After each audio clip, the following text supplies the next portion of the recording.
came in for an interview from high school, trade school, and they accepted me. They were just starting the machine shop.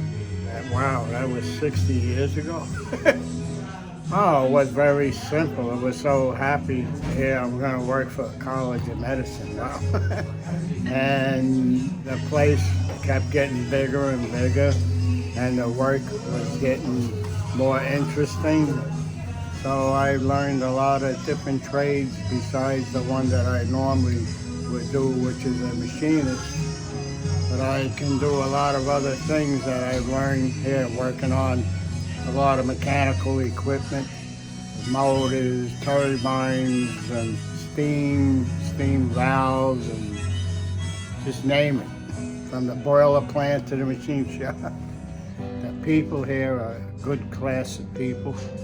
I made a lot of friends, and the work was so interesting.